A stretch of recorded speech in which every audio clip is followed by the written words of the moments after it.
ഒരു strong woman എന്ന് ഞാൻ അഡ്രസ് ചെയ്തോട്ടെ? ആണോ? എനിക്കങ്ങനെ തോന്നുന്നു. ഓക്കെ. ഒരു സ്ട്രോങ് വുമൻ എന്ന് പലരും പലതവണ പറഞ്ഞിട്ടുണ്ടാകും അല്ലേ? പറഞ്ഞിട്ടുണ്ട്. അപ്പോൾ ഇതിന് ഈ ഒരു പക്ഷെ അങ്ങനെ ആണോ എന്ന കാര്യത്തിൽ എനിക്ക് ഉള്ളിൻ്റെ ഉള്ളിൽ ചില സംശയമൊക്കെ തോന്നാറുണ്ട്. ഉണ്ട്. എന്തുകൊണ്ടാ സംശയം തോന്നാറ്? ലൈഫിൽ സക്സസ്ഫുൾ ആയിട്ടുള്ള ഒരാളല്ലേ?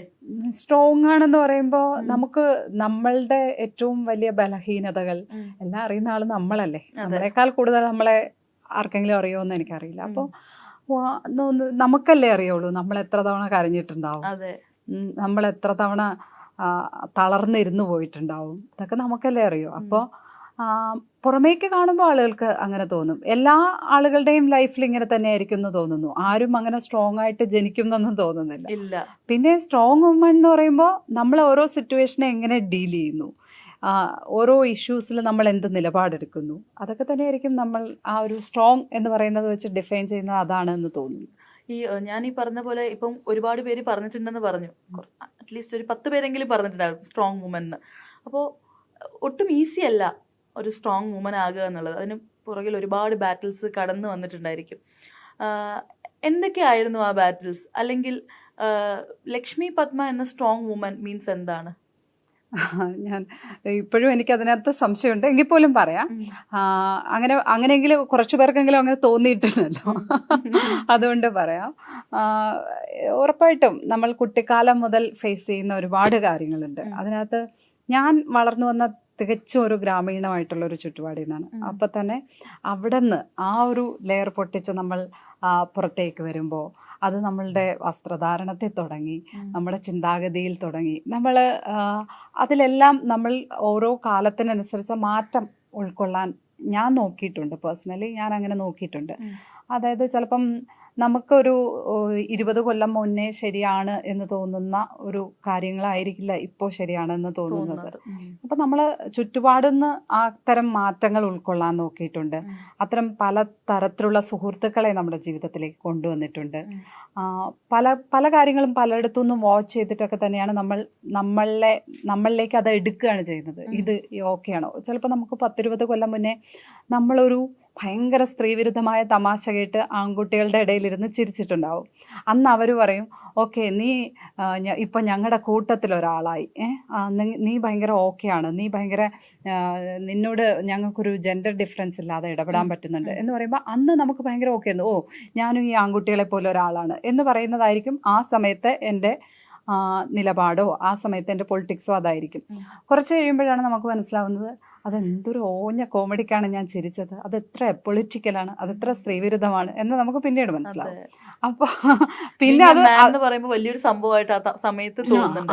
ആണുങ്ങളുടെ കൂടെ കൂട്ടുകൂടുക, ആണുങ്ങളുടെ കൂടെ പുറത്തേക്ക് പോവുക, മദ്യപിക്കുക, ഇതൊക്കെ ഭയങ്കര സംഭവമാണ് എന്ന് വിചാരിച്ചിരുന്ന, അതാണ് ബോൾഡ്നെസ്സിന്റെ ഒരു എന്ന് വിചാരിച്ചിരുന്ന ഒരു കാലം ഉണ്ടായിരുന്നു. അങ്ങനെയല്ല എന്ന് പറയുന്നത് നമ്മൾ നമ്മുടെ ശക്തി ശരിക്കും തിരിച്ചറിയുന്നത് അപ്പോഴാണത് ആ ഒരു പൊസിഷനിലേക്ക് നമ്മൾ എത്തുക എന്നാണ് തോന്നുന്നത്. അല്ലാതെ നമ്മൾ കുറച്ച് മല്ലന്മാരുടെ കൂടെ നടന്നതുകൊണ്ട് നമ്മൾ സ്ട്രോങ് ആവുന്ന എനിക്ക് തോന്നുന്നില്ല. അതുപോലെ ഈ പറയുന്ന നമ്മളുടെ ഈ കാഴ്ചപ്പാടുകളിൽ മാറ്റം വരുത്തുക, അതിന് നമ്മൾ നിരന്തരം എപ്പോഴും വായിച്ചുകൊണ്ടിരിക്കണം എന്നുള്ളതല്ല, പക്ഷെ നിരീക്ഷിച്ചുകൊണ്ടിരിക്കുക, ആ കാര്യങ്ങൾ നമ്മളിലേക്ക് എടുത്തുകൊണ്ടിരിക്കുക എന്നുള്ളതാണ്, പുതിയ കാര്യങ്ങൾ. അപ്പോൾ നമ്മളൊരു അത്തരം നമ്മുടെ പൊളിറ്റിക്സിലാണെങ്കിലും നമ്മുടെ ചിന്തയിലാണെങ്കിലും ആ ഒരു റിഫൈൻമെൻറ്റ് വരുമ്പോഴാണ് നമ്മൾ സ്ട്രോങ് ആവണമെന്നാണ് എനിക്ക് തോന്നുന്നത്. ഈ പറഞ്ഞപ്പോഴോർത്തത്, ഇപ്പോൾ ഈ ഒരു 3 പെൺപിള്ളേരുള്ള വീട്ടിലൊക്കെ ആണെങ്കിലേ അതിൽ നല്ല സ്ട്രോങ് ആയിട്ടുള്ള ഒരാൾ കാണുമല്ലോ. അപ്പൊ അവരെ പൊതുവെ പറയുന്ന ഇതാണ് വീട്ടിലെ ആൺകുട്ടി. കേട്ടില്ലേ? നമ്മള് ഒരു വീട്ടിലൊക്കെ ചിലപ്പോ ഗസ്റ്റ് ആയിട്ട് പോകുമ്പോഴത്തേക്ക് ഇവിടുത്തെ ആൺകുട്ടി ഇതാ, പെൺപിള്ളേര് മാത്രമുള്ള വീട്ടിലാണെങ്കിൽ. പക്ഷെ തിരിച്ച് നമ്മൾ ഇതുവരെ പറയുന്ന കേട്ടിട്ടില്ല. തിരിച്ചു പറയുകയാണെങ്കിൽ അവർക്കതൊരു ഇൻസൾട്ട് ആയിരിക്കും അല്ലേ? അങ്ങനത്തെ ഒരു കാര്യം തന്നെയല്ലേ നേരത്തെ പറഞ്ഞു പോയത്? അതെ. ഞാൻ പറഞ്ഞ ഈ എൻ്റെ ഒരു ആ ഗ്രാമീണമായ ചുറ്റുപാടിൽ അങ്ങനെയൊക്കെ തന്നെയായിരുന്നു. അതിൽ നിന്ന് നമ്മള് പൊളിച്ച് പുറത്തു വരിക എന്ന് പറഞ്ഞാൽ ഒരു പക്ഷേ ഒരു ടൗണിൽ വളർന്ന കുട്ടിയെ സംബന്ധിച്ചിടത്തോളം ഉള്ളതിനേക്കാളും ഒരു ഇരട്ടി സ്ട്രഗിൾ നമുക്ക് അതിന് ആവശ്യമുണ്ട്, ഇരട്ടി എനർജി ആവശ്യമുണ്ട് അതിന്. പലപ്പോഴും പലരും വളരെ സ്ത്രീവിരുദ്ധമായ നിലപാടുകൾ എടുക്കുകയും പഴഞ്ചൻ സെറ്റപ്പിൽ നിൽക്കുകയും ചെയ്യുമ്പോൾ പലപ്പോഴും കുറ്റപ്പെടുത്താൻ തോന്നാത്തതും അതുകൊണ്ടാണ്. അവർക്കതിനുള്ള അവസരം കിട്ടിക്കാണില്ല, ഒരിക്കലില്ല, കിട്ടാത്തവരായിരിക്കാം അങ്ങനെ നിൽക്കുന്നത്. അപ്പോൾ നമ്മൾ തിരിഞ്ഞു നിന്ന് കുറ്റം പറഞ്ഞിട്ട് കാര്യമില്ല. എപ്പോഴും പറയാറുണ്ട് സ്ത്രീകൾ തന്നെ സ്ത്രീകൾക്കെതിരെ പറയുന്നു, അല്ലെങ്കിൽ അമ്മായി അമ്മയാണ് പ്രശ്നം, ഇങ്ങനെയൊക്കെ പറയുന്നത്. അവരെ അങ്ങനെയുള്ള അമ്മായി അമ്മമാരൊക്കെ ഈ സിസ്റ്റം വളർത്തിയെടുത്തതാണല്ലേ. അതുകൊണ്ട് അങ്ങനെ തിരിഞ്ഞൊന്ന് കുറ്റം പറയാനും പറ്റില്ല എന്നുള്ളതാണ്. ഈ നമ്മൾ നേരത്തെ പറഞ്ഞ പോലെ തന്നെ പ്രത്യേകിച്ച് ഒരു ഗ്രാമത്തിൽ നിന്ന് വളർന്ന ഒരാളെന്ന നിലയിൽ ആ സമയത്ത് ഇപ്പോഴും പെൺപിള്ളേരെന്ന് പറഞ്ഞു കഴിഞ്ഞാൽ പലരുടെയും മൈൻഡിലുണ്ടല്ലോ, അച്ചടക്കം വേണം, ഭയങ്കര കാമായിരിക്കണം, ഭയങ്കര പ്ലീസിങ് ആയിരിക്കണം, അങ്ങനെ ഈവൻ ഇരിക്കുമ്പോൾ പോലും ഒതുക്കം വേണം, നടത്തത്തിൽ ഒതുക്കം വേണം, ചിരിച്ച ശബ്ദം പുറത്തു വരരുത്, കാലിന്റെ മുകളിൽ കാല് കയറ്റി വെക്കരുത്, ഇങ്ങനെ ഇരുന്ന് കഴിഞ്ഞാൽ അഹങ്കാരി ആയല്ലോ. അപ്പോൾ അങ്ങനെയൊക്കെ ഉള്ളൊരു ബോക്സിൽ എപ്പോഴെങ്കിലും അകപ്പെട്ടിട്ടുണ്ടോ? ഉറപ്പായിട്ടുണ്ട്. ഞാൻ എൻ്റെ ഒരു സ്കൂളിൽ പഠിക്കുമ്പോഴൊക്കെ ഞാൻ സത്യം പറഞ്ഞ ഒരു റെബല്യസ് ആയിട്ടുള്ള വളരെ റെബൽ നേച്ചറുള്ള ഒരാളാണ് സ്കൂളിൽ പഠിക്കുമ്പോൾ. ചട്ടമ്പിയായിരുന്നു. എനിക്ക് എന്തുകൊണ്ടോ എപ്പോഴും എൻ്റെ ഒരു ഫൈറ്റ് എപ്പോഴും ആൺപിള്ളേരുടെ അടുത്തായിരുന്നു എന്ന് എനിക്ക് തോന്നാറുണ്ട്. എനിക്ക് ഒരിക്കലും പെൺകുട്ടികളോടല്ലായിരുന്നു എനിക്ക് ഫൈറ്റ്. എനിക്ക് എപ്പോഴും സ്റ്റിൽ എനിക്കത് അങ്ങനെ തന്നെയാണ് തോന്നുന്നത്. ഞാൻ എപ്പോഴും കോമ്പീറ്റ് ചെയ്യാൻ നോക്കുന്നത് എന്തുകൊണ്ടോ ആണുങ്ങളോടാണ്. അതെന്തുകൊണ്ടാ എനിക്കറിയില്ല. എൻ്റെ ഒരു അല്ല, വൈബ് മാച്ച് ആവുന്നില്ല. എനിക്ക് കോമ്പീറ്റൻസ് തോന്നിയിട്ടുള്ള ആണുങ്ങളോടാണ്. സ്ത്രീകളോട് എപ്പോഴും സ്ത്രീകൾ ഓക്കെ നമ്മൾ ഒരുമിച്ച് വളരേണ്ടവരാണ്, അല്ലെങ്കിൽ നമ്മൾ ഓക്കെ ആള് ചെയ്തത് ഓക്കെ, ചിലപ്പോൾ അസൂയൊക്കെ തോന്നും, അല്ലെങ്കിൽ ശരിക്കും ഞാൻ ചിലപ്പോൾ അവരെ പ്രതി അഭിമാനം തോന്നും, അസൂയ തോന്നും, എല്ലാം ചെയ്യുമെങ്കിലും ആ ഒരു വല്ലാത്ത കോമ്പീറ്റൻസ് വരുന്നത് എനിക്കെപ്പോഴും ആണുങ്ങളോടാണ്. അതെനിക്ക് എന്തുകൊണ്ടാണെന്ന് കറക്റ്റായിട്ട് മനസ്സിലായിട്ടില്ല. പക്ഷേ എനിക്ക് തോന്നുന്നു ഇപ്പം എൻ്റെ വീട്ടിൽ അമ്മ എന്നെ ഭയങ്കരമായിട്ട് മനസ്സിലാക്കുന്ന ഒരാളായിട്ടാണ് എനിക്ക് തോന്നിയിട്ടുള്ളത്. അമ്മ ഒരു കാര്യത്തിനും എന്നോട് വന്ന് ഫൈറ്റിന് വരില്ല. പക്ഷെ എൻ്റെ വീട്ടിൽ തുടക്കം മുതൽ എന്നോട് പല കാര്യങ്ങളിലും ഫൈറ്റ് ചെയ്തുകൊണ്ടിരുന്ന അച്ഛനാണ്. ചിലപ്പോൾ ആ ഫൈറ്റ് ആയിരിക്കാം എനിക്ക് പുറത്തേക്ക് ഇറങ്ങുമ്പോഴും എന്നാണ് എനിക്ക് തോന്നിയിട്ടുള്ളത്. എൻ്റെ ഒരു ഫൈൻഡിങ് ഞാൻ കുറേ കാലം ഇരുന്ന് ആലോചിച്ചിട്ടുണ്ട് അതെന്തുകൊണ്ടായിരിക്കുന്നു. എനിക്ക് തോന്നിയിട്ടുള്ളതാണ് അമ്മ ഒരിക്കലും എന്നോട് ഒരു കാര്യത്തിനും വഴക്കിടാൻ വരാറില്ല. വഴക്കിടാൻ പറഞ്ഞാൽ ചെറിയ ചെറിയ കാര്യങ്ങൾക്കുണ്ടാവും, അതല്ലാതെ അടിസ്ഥാനപരമായി ഫൈറ്റ് വീട്ടിൽ അച്ഛനും ഞാനും തമ്മിലായിരുന്നു. ഈ ഒരു കോമ്പറ്റീഷൻ എന്ന് പറഞ്ഞത് മേ ബി ആളുകൾ തെറ്റിദ്ധരിക്കും, ഇതൊരു വെറുപ്പാണോ, പുരുഷന്മാരോട് വിരോധമാണോ? അല്ലല്ല, ജോലി സ്ഥലത്താണെങ്കിലും നമുക്ക് ഒരു എന്തിന്റെങ്കിലും പേരിൽ ഒന്ന് അങ്ങോട്ടും ഇങ്ങോട്ടും സംസാരിക്കുന്ന പലപ്പോഴും പുരുഷന്മാരോട് ആണ്. അതെ, ആ ഒരു ബോക്സിന്ന് നമ്മൾ നേരത്തെ ആ ബോക്സ് എന്ന് വെച്ചാൽ ഞാൻ ആ ബോക്സിൽ പെട്ടിട്ടുണ്ട്. ഞാൻ ഈ സ്കൂളിൽ പഠിക്കുമ്പോൾ ഇങ്ങനെ ഭയങ്കര ബഹളം വെച്ച് നടന്ന, ഭയങ്കര സ്കൂളിലെല്ലാ പരിപാടിക്കൊക്കെ പങ്കെടുക്കുന്ന, എല്ലാ സ്പോർട്സ് ഐറ്റംസിലൊക്കെ പങ്കെടുക്കുന്ന, അങ്ങനെ ഭയങ്കര ബഹളം വെച്ച് നടന്ന ഒരാളാണ്. പക്ഷേ കോളേജിൽ എത്തിയപ്പോൾ മുതൽ നമുക്ക് എവിടെ നിന്നൊക്കെയോ കിട്ടുന്ന ഒരു ഫീഡിങ് എന്താണെന്ന് വെച്ചാൽ നിങ്ങൾ ഭയങ്കര അച്ചടക്കമായിരിക്കണം, നിങ്ങൾ ആൺകുട്ടികളുടെ മുഖത്ത് അങ്ങനെ നോക്കാൻ പാടില്ല, അല്ലെങ്കിൽ അവിടെ പോയി ഒരു പ്രേമിച്ച് നടക്കാൻ പാടില്ല, അങ്ങനെയൊക്കെ പറഞ്ഞിട്ടും ഒക്കെ തന്നെ നമ്മളങ്ങ് പൊതുവെ നമ്മളെ ഒരു ഷെല്ലിനകത്താക്കി വെച്ചിട്ട് കോളേജിൽ പഠിക്കുന്ന പലർക്കും ഇപ്പോൾ എന്നെ കാണുമ്പോൾ ഓ അന്നത്തെ ആ പാവം കുട്ടിയാണോ എന്നൊക്കെ പറയും. ഒറ്റപ്പാലം NSSന്റെ സൈഡിൽ കൂടി നടന്നു പോയ ആ പാവം പെൺകുട്ടിയാണെന്ന് നമുക്ക് തോന്നണില്ല എന്നൊക്കെ പറയും. ഈ ലക്ഷ്മി രണ്ടാണെന്ന് അവര് പറയുന്നത്. പക്ഷെ എൻ്റെ ഉള്ളിൽ ഇങ്ങനെ ഒരു ലക്ഷ്മി ഉണ്ടായിരുന്നു, ഒരു തീ. പക്ഷെ ആ സമയം എനിക്ക് ആരാവണം എന്നറിയില്ല. ഇപ്പൊ എൻ്റെ വളരെ അടുത്ത ഒരു സുഹൃത്ത് അന്ന് എൻ്റെ അടുത്ത് ഇങ്ങനെ ചോദിക്കായിരുന്നു, നിനക്ക് ആരാവണം? അപ്പോൾ ഞാൻ പുള്ളിക്കാരുടെ അടുത്ത് പറഞ്ഞു, എനിക്കങ്ങനെ ആരും ആവണ്ട, എനിക്ക് ചിലപ്പം ഹൗസ് വൈഫ് ആയിരുന്നാ മതി എന്നൊക്കെ അന്ന് ഞാൻ പറഞ്ഞിട്ടുണ്ട്.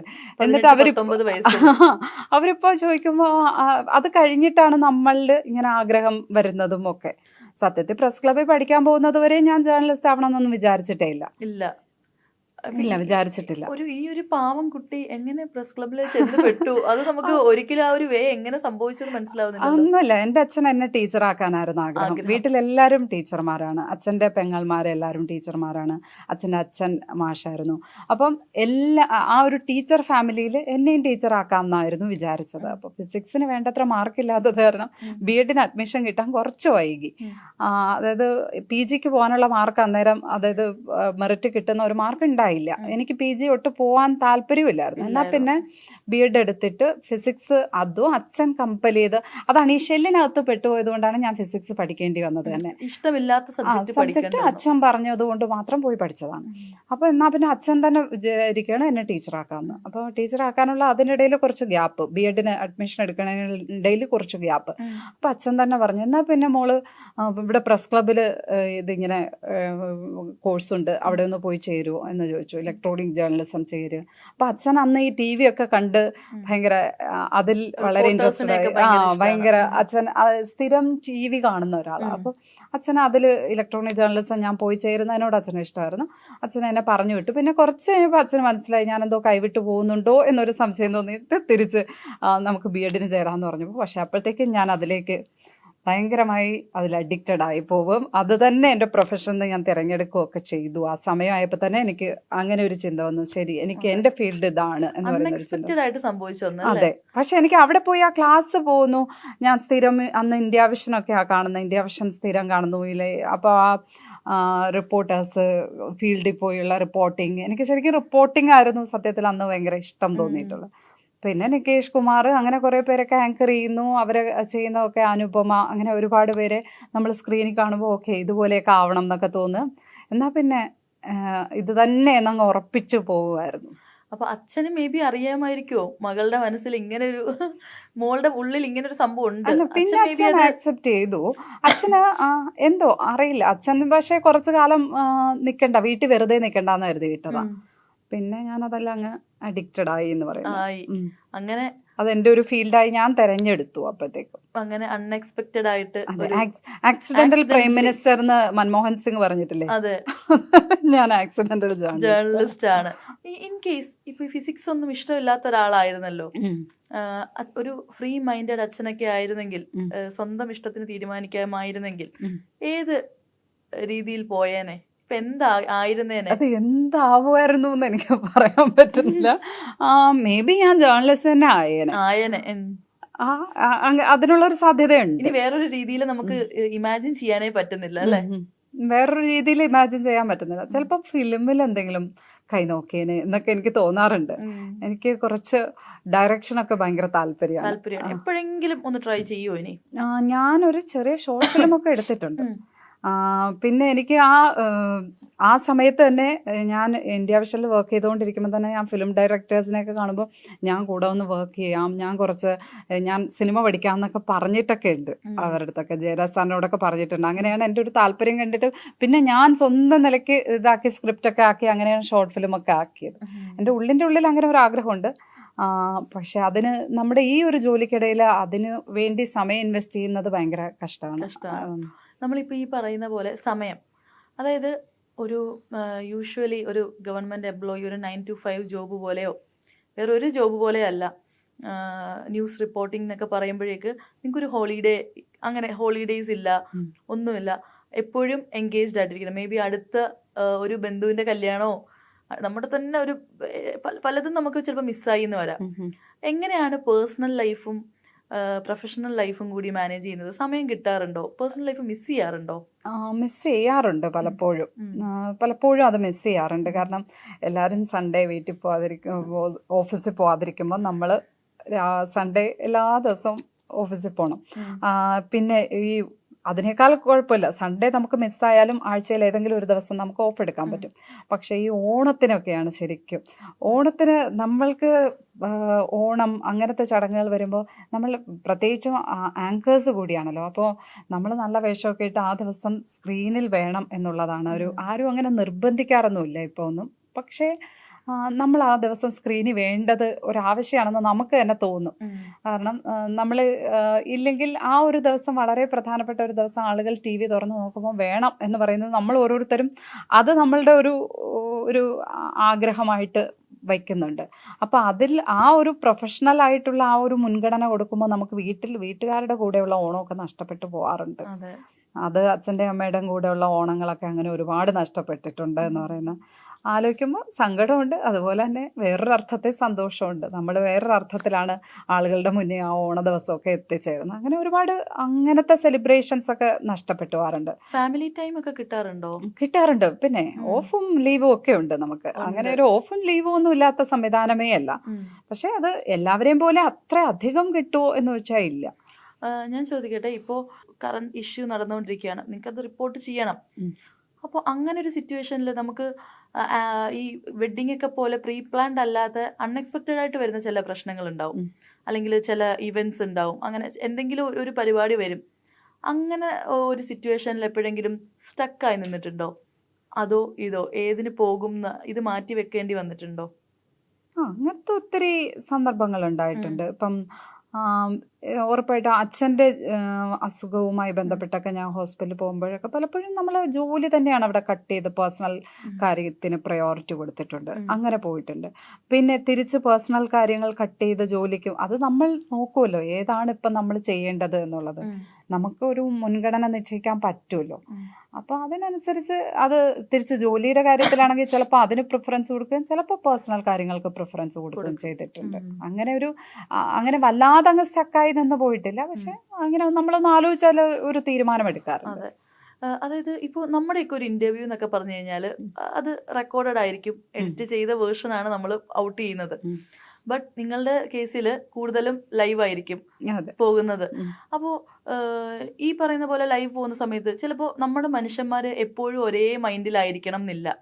എപ്പോഴും നമുക്ക് ക്യാമറയുടെ മുന്നിൽ പ്ലസന്റ് ആയിട്ട് പക്ഷെ നിൽക്കണം. മൈൻഡ് ഓക്കെ അല്ലാത്തൊരു സിറ്റുവേഷനിൽ ക്യാമറയുടെ മുന്നിൽ ചിരിച്ചുകൊണ്ട് നിൽക്കേണ്ട സിറ്റുവേഷൻസ് വരാറുണ്ടായിരിക്കുമല്ലോ അല്ലേ? ഞാൻ അപ്പോൾ ബ്രേക്ക് പറയും, സ്പോട്ടില് ബ്രേക്ക് പറയും. അതല്ലാതെ കരഞ്ഞു പോയിട്ടൊക്കെ ഉണ്ട് ചില വാർത്തകൾ ഹാൻഡിൽ ചെയ്യുമ്പോൾ ഒക്കെ ഇമോഷണൽ ആവും. നമ്മൾ അന്നേരം ആരും കാണാതെയൊക്കെ കണ്ണുടച്ച് വാർത്ത വായിച്ചിട്ടൊക്കെ ഉണ്ട്. ബാലഭാസ്കർ എൻ്റെ സുഹൃത്തായിരുന്നു. അപ്പോൾ ബാലഭാസ്കറിൻ്റെ മരണം ശരിക്കും ഞങ്ങൾക്ക് കുറേ മീഡിയ ഫ്രണ്ട്സ് ഉണ്ട് പുള്ളിയുടെ. അപ്പം ഞങ്ങൾ ഓരോരുത്തരും, ഇപ്പോൾ ഞാൻ, എൻ്റെ ഫ്രണ്ട് ശ്രീജ, ഇവരൊക്കെ തന്നെയും ബാലഭാസ്കറിൻ്റെ മരണം വന്ന് ഞാനൊന്ന് മോർണിംഗ് ഷോയിൽ ഉണ്ടായിരുന്നു. അപ്പോൾ അത് പറയേണ്ടി വരുമ്പോൾ സ്വാഭാവികമായും നമുക്ക് ഉള്ളിൻ്റെ ഉള്ളിൽ കരയും. ചിലപ്പോൾ കണ്ണീര് പുറമേക്ക് വരില്ല, പക്ഷെ നമ്മൾ തകർന്നിട്ടായിരിക്കും പറയുന്നത്. പക്ഷെ അത് മനുഷ്യർക്ക് ആ അർത്ഥത്തിൽ മനസ്സിലാവണം എന്നൊന്നുമില്ല, നമ്മൾ അത്രയും തകർന്നിട്ടാണ് സംസാരിക്കണമെന്ന്.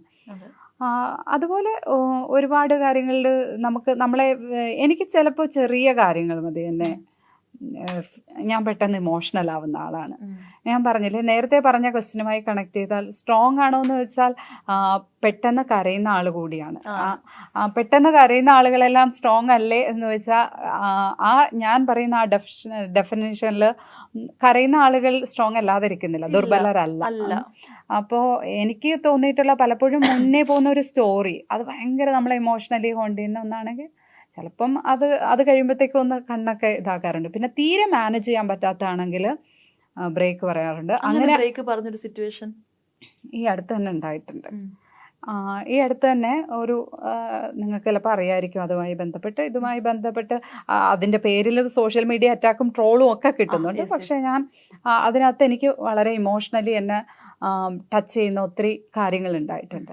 അപ്പം ഞാൻ അതിനകത്ത് അത് പറഞ്ഞു കഴിയുമ്പോൾ ഞാൻ കുറച്ച് അത് കരയല്ല, നമ്മൾ ഒന്ന് ഓക്കെ അല്ലാതിരിക്കില്ല, നമുക്ക് ഒന്ന് ബ്രീത്ത് എടുക്കാൻ തോന്നില്ലേ, ഞാൻ അതിനുവേണ്ടി ഒരു ബ്രേക്ക് എടുത്തിട്ടുണ്ട്.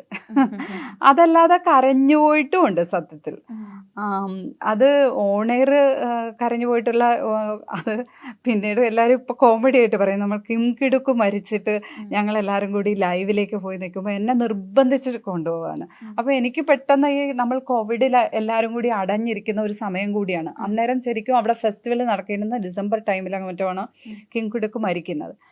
ആ സമയത്ത് ഇങ്ങനെ നമ്മളെ ലൈവിലേക്ക് നിർബന്ധിച്ച് കൊണ്ടുപോയി നിർത്തുകയും ഏഷ്യാനെറ്റിൽ വെച്ച് ഞാൻ പെട്ടെന്ന് ഈ മൊത്തത്തിൽ ഉള്ള നമ്മുടെ ഒരു അടഞ്ഞിരിപ്പും, ഇദ്ദേഹത്തെ നമുക്ക് ഭയങ്കര ഇഷ്ടമാണ്, ഇദ്ദേഹത്തിൻ്റെ സിനിമകൾ കാണാൻ വേണ്ടി നമ്മളിങ്ങനെ പോയതും, ആ ഫെസ്റ്റിവൽ കാലം മിസ് ചെയ്യുന്നതും, കിങ്കിടുക്ക് മരിച്ചു പോയല്ലോ ഇത്രയും ചെറിയ പ്രായത്തിലെന്ന് വിചാരിക്കും, അങ്ങനെയൊക്കെ വിചാരിച്ചിട്ട് ഒറ്റ കരച്ചിൽ.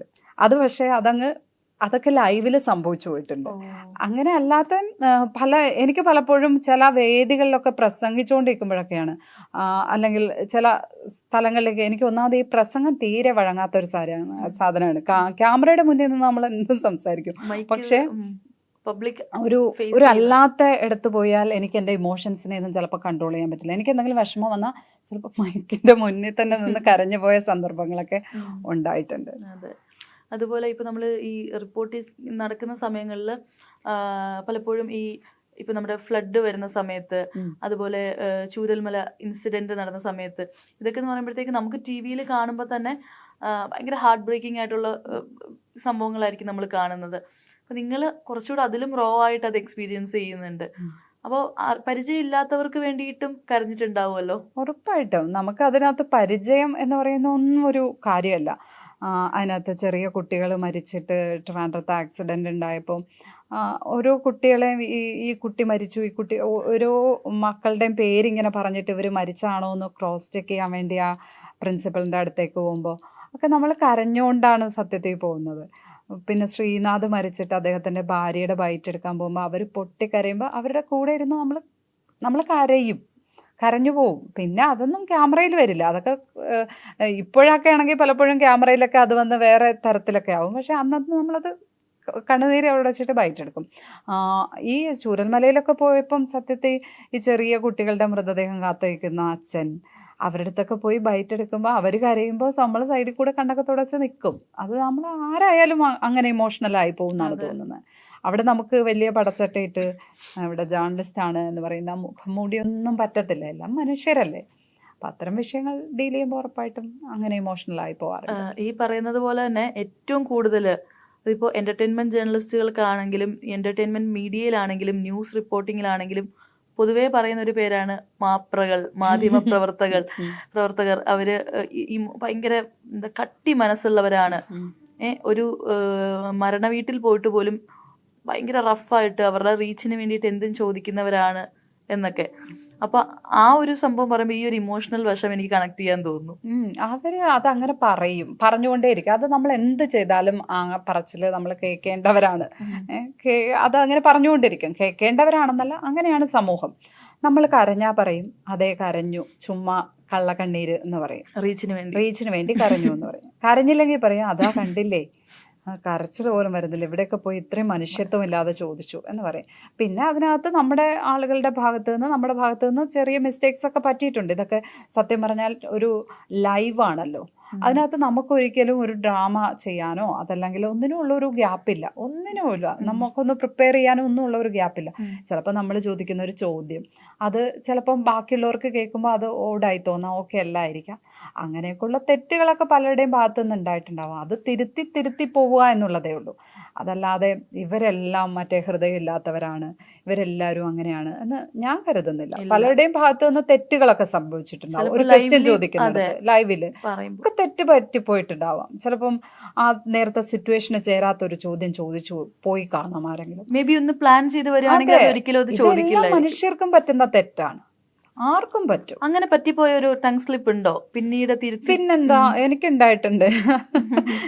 ഹെഡ്ഗേവാർ ക്വിറ്റ് ഇന്ത്യ സമരത്തിൽ പങ്കെടുത്തില്ലല്ലോ എന്ന് ചോദിച്ച് ഹെഡ്ഗേവാർ ആ സമയത്ത് മരിച്ചു പോയിരുന്നു.